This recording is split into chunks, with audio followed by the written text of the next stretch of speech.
Hi everyone, welcome to your introduction to Canvas. The first lesson we're going to do today is integrating your Google Drive to your Canvas page.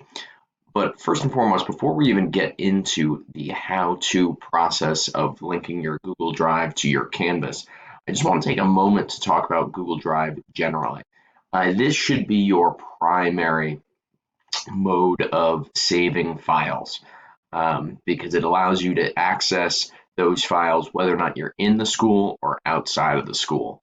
It's also really important to make sure that you have a clear filing system because it makes using Google Drive on Canvas that much easier, and I'll show you why. So if we go into one of my courses here, US History, I have all these folders clearly labeled, my units down here. In the units, I have various folders with activities, assessments, assignments, graphic organizers, PowerPoints, so on and so forth. And then when I get into the PowerPoints itself, you'll see that I have numbered PowerPoints there, so I can find them easily and link them directly to my Canvas page. So having a really well-defined structure for how you are filing in your Google Drive is probably the most important first step you can take when using Canvas. Because if you don't have a good filing system, it's going to become a burden.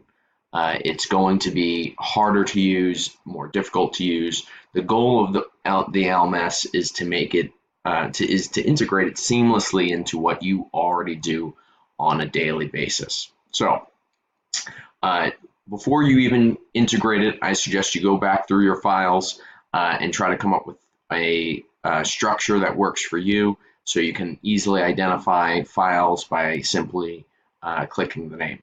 Now, once you have done that, it's pretty easy to integrate your Google Drive into your Canvas page. First, you're going to come over to the left and you're going to look for Google Drive. Now, if you don't see it here on the left toolbar, then you're going to have to go to Settings. And once you go to Settings, you're going to go to Navigation, and you're going to make sure that Google Drive appears up here.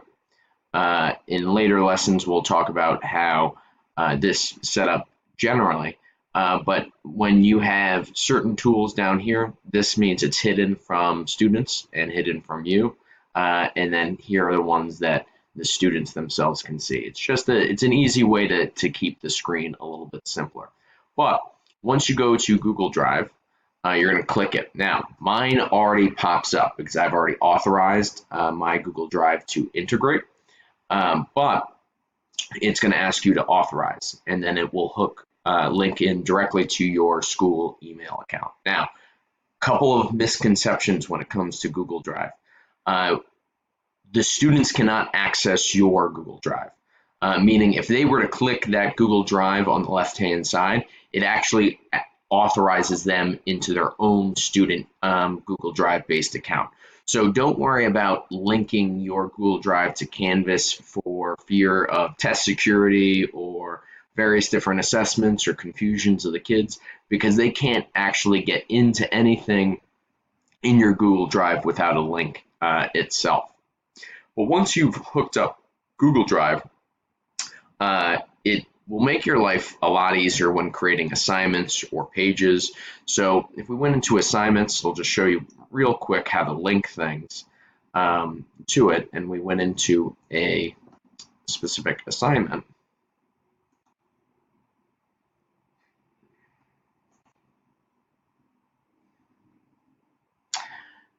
You would link a Google Drive or a Google file from your drive by highlighting the appropriate word or link that you want hyperlinked, going to this little caret button that says More External Tools, and then coming down and clicking Google Apps.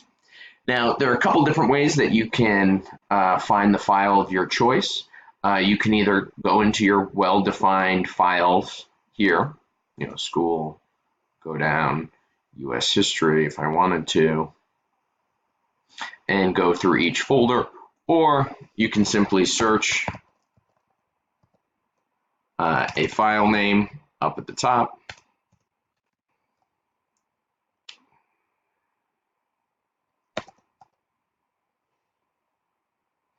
And you can click whatever file name that you wanted. So now this is one of the reasons why I suggested that you have a clearly defined